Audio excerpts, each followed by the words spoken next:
Բարև ձեզ սիրելի հայրենակիցներ, եթերում կրկին քաղաքական խաչմերուկն է, այսօր արդեն հունիսի 19-ն է։ Հետաքրքիր հաղորդում ունենք այն իմաստով, որ ես երեք շատ ուշադիր լսեցի Տիկին Զախարովայի հայտարարությունը Հայաստանի մասով եւ այդտեղ ինձ շատ հետաքրքիր անակնկալ էր սպասվում։ Դրա համար առաջարկում եմ սկսել հաղորդումը հենց դրանից եւ լսել թե ինչ է ասում Զախարովան։ Նախքան դա իր խոսքերից կարևոր մի միտք մեջ բերենք, այս Զախարովայի փաստացի ՆԱՏՕ-ի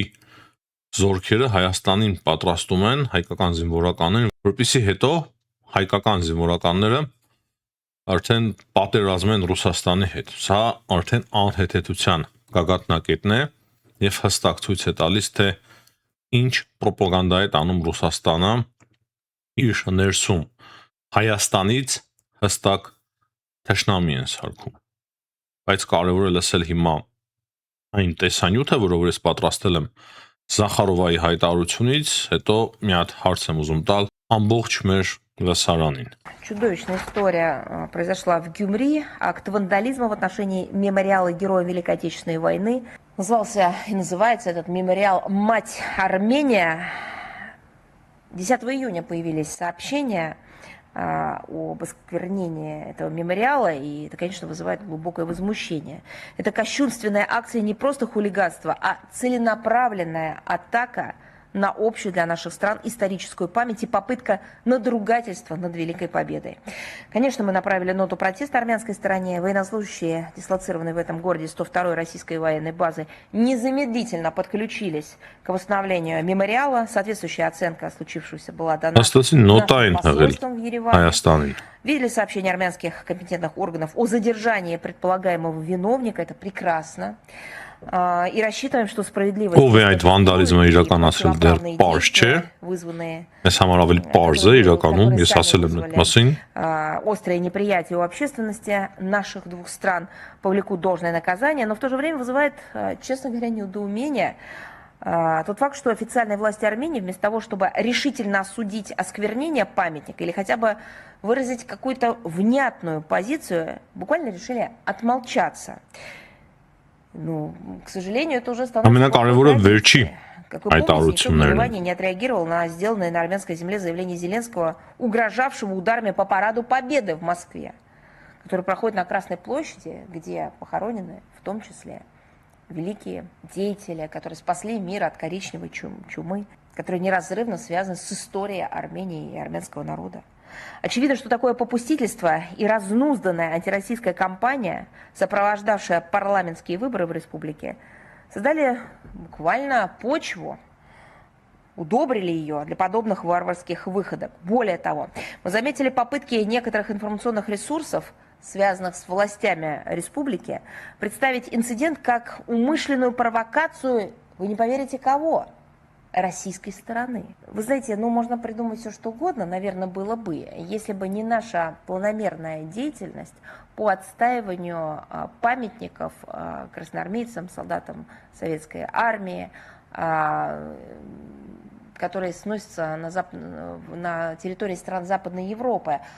Мы же, по сути, одни этим занимаемся. И никто нам не помогал. Поэтому не нужно ничего придумывать, что якобы мы такое могли спровоцировать или сделать и так далее. Это неправда. Это ложь. Гнусная и, очевидно, придуманная на ходу. Հիմա տեսեք ինչ է ասում Զախարովան։ Ովքեր որ ռուսերեն չգիտեն, ասեմ, հերիք չէ որ իրենք նոտա են հղել հայկական կողմին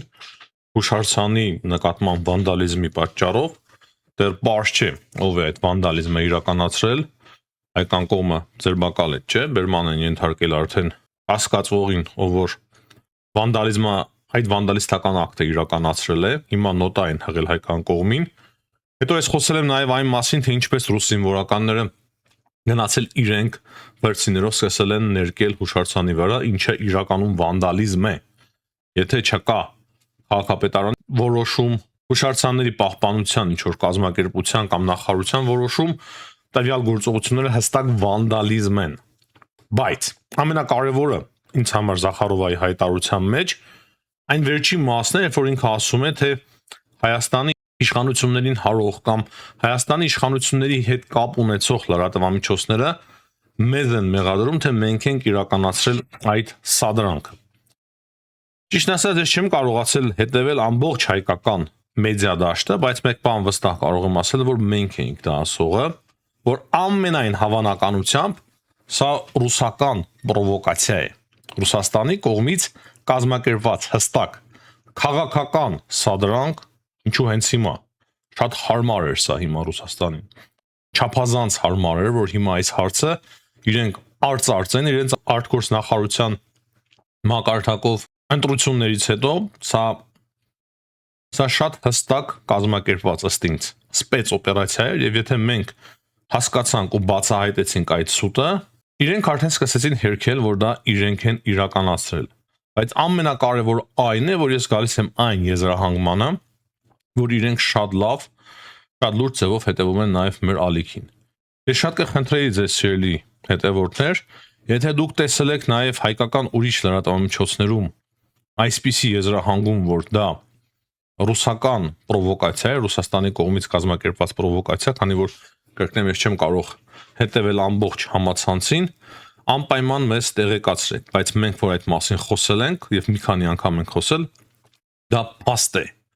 Եվ շատ կարևոր է, որ հիմա մենք տեսնում ենք, թե ինչպես Ռուսաստանի արտգործնախարարությունը ամենայն հավանականությամբ իրենց հատուկ ծառայությունների միջոցով հետևում են նաև մեր ալիքին եւ մեր գործունեության։ Եվ հետեւաբար ես ուզում եմ այստեղից շատ կարևոր կոչ հղել իրենց։ Կոչ հղել իրենց, քանի որ շատ մի փոքր, շատ թեթև հույս ունեմ, որ իրենք դեռ կարող են փոխել իրենց քաղաքականությունը, իրենց մոտեցումը Հայաստանի նկատմամբ։ Կրկնեմ, շատ թեթև, շատ քիչ, շատ փոքր հույս ունեմ, բայց այնուամենայնիվ փորձենք։ Հաշվի առնելով այն փաստը, որ ես գրեթե միշտ շատ հավասարակշռված հաղորդումներ եմ արել, Ռուսաստանի մասով էլ միշտ ասել եմ, որ Հայաստանը պետք է իրականացնի իրոք բալանսավորման քաղաքականություն, ասել եմ, որ չպետք է լարվի Ռուսաստանի հետ Եվրամիության եւ Ամերիկայի Միացյալ Նահանգների հետ մերձենալու ճանապարհին, եւ ես հույսով եմ, որ իրենք նաեւ տեղյակ են այն մասին, որ երբեք ոչ ամերիկյան, ոչ եվրոպական, ոչ էլ ռուսական գրանտ չեմ ունեցել, իմ կոչը շատ հստակ է իրենց։ Ձեր քաղաքականությունը հստակ խնդիրներ է ստեղծում հայ-ռուսական հարաբերությունների համար։ Ձեր քաղաքականության պատճառով հայ ժողովուրդը սկսել է թշնամանալ Ռուսաստանի նկատմամբ, ինչը նախկինում երբեք չի եղել։ Հայ-ռուսական պատմության մեջ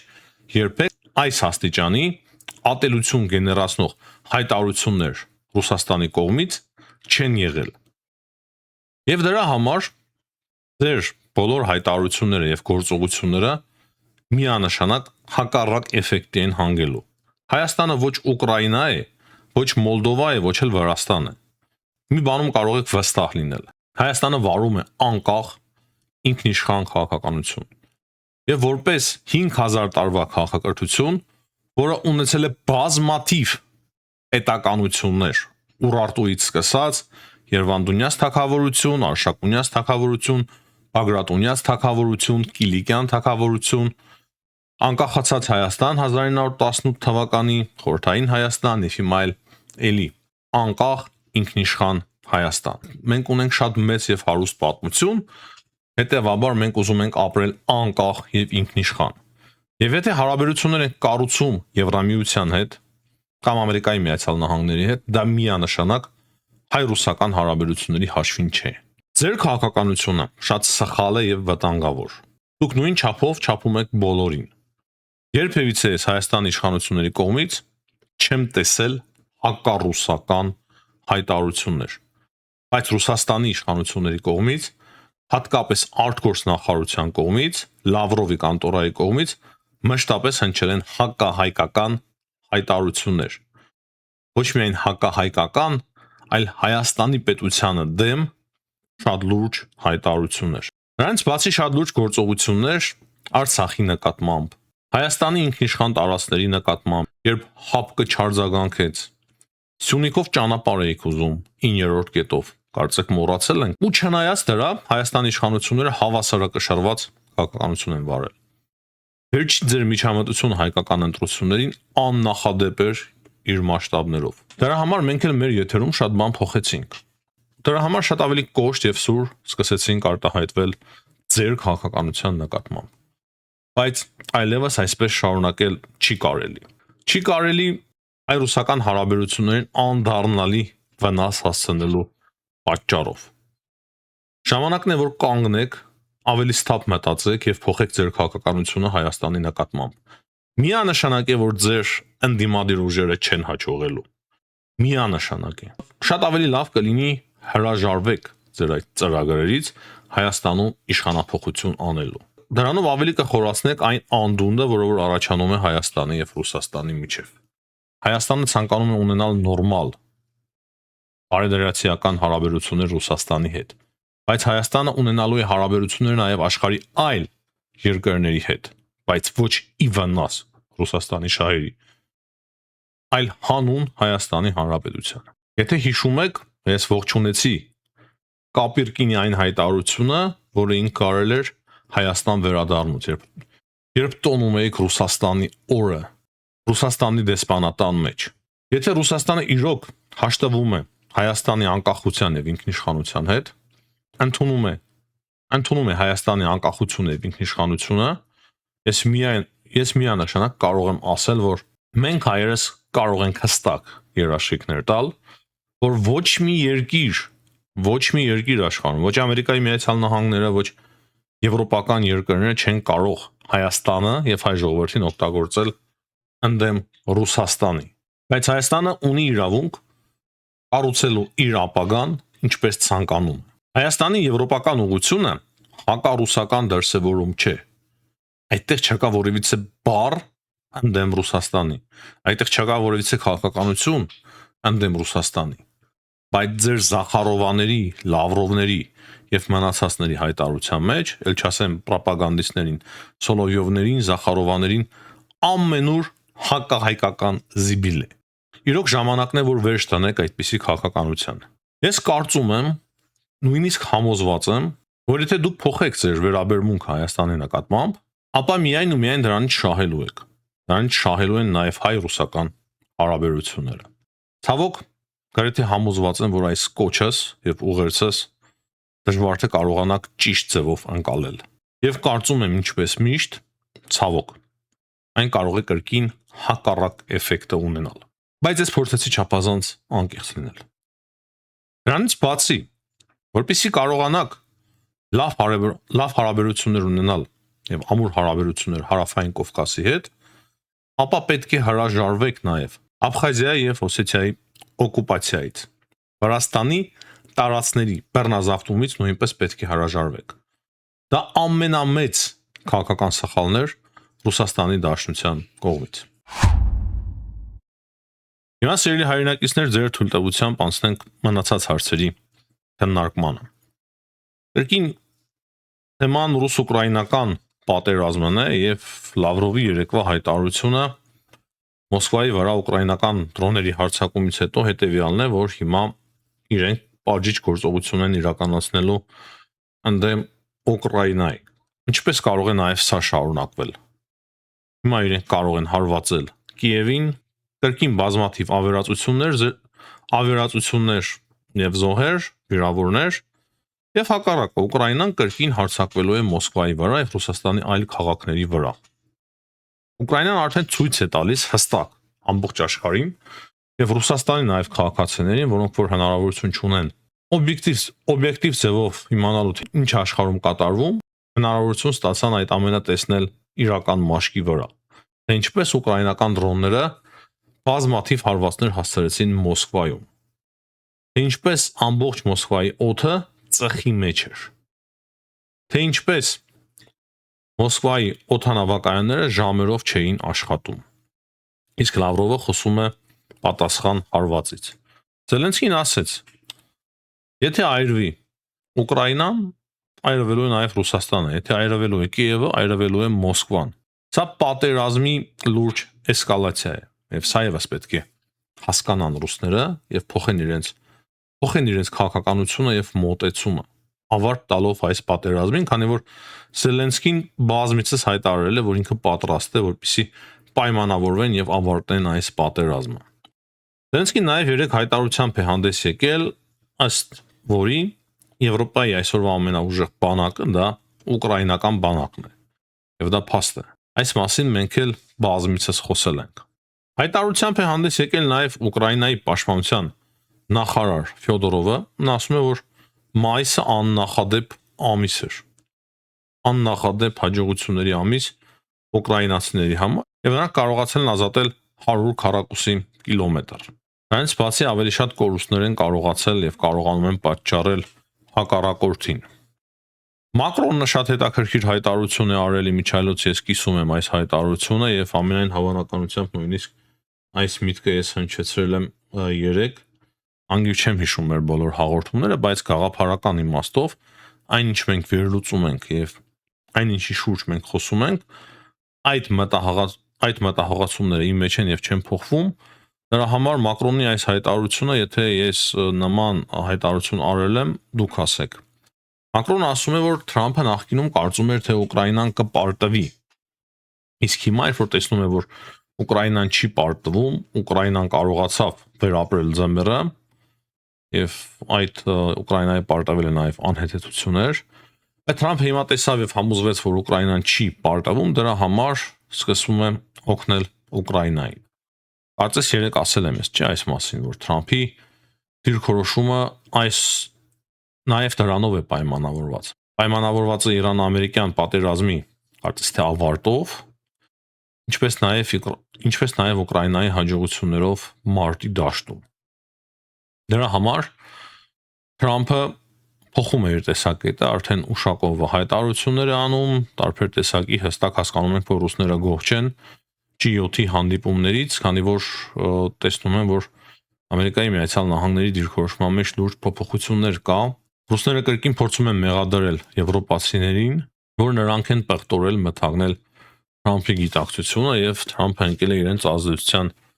տակ։ Բայց ես կարծում եմ, որ Թրամփը իրականում շատ լավ սկսել է հասկանալ, թե ինչ է տեղի ունենում, ինչ է կարծում աշխարհի համար 1 գերտերությունը չունի, հա, հետախուզություն չի հասկանում, թե ինչ է տեղի ունենում մարտի դաշտում։ Թրամփին ուղղակի առիթ էր պետք եւ շատ կարեւոր առիթ ստացվեց G7-ը, որպեսզի ինքը փոխի իր դիրքորոշումը եվրոպական առաջնորդների հետ հանդիպման ժամանակ եւ դա համընկավ նաեւ Իրանի հետ ստորագրված այդ փաստաթղթով։ Ես չեմ ասի, թե Թրամփը վաղը այլ հայտարարություններ չի կարող անել, իր ոճի մեջ ինքը ամեն ինչ կարող է անել, բայց գրեթե համոզված եմ, որ ընդհանուր առմամբ Ամերիկայի Միացյալ Նահանգների եւ անձամբ Թրամփի դիրքորոշումը սկսել է փոխվել Ուկրաինայի նկատմամբ։ Հիմա խոսենք նաեւ Իրանից, որը որ չափազանց կարեւոր է։ Ուրեմն Թրամփը հերքել է այն 300 միլիարդ դոլարների ներդրումը իրանական պետության մեջ,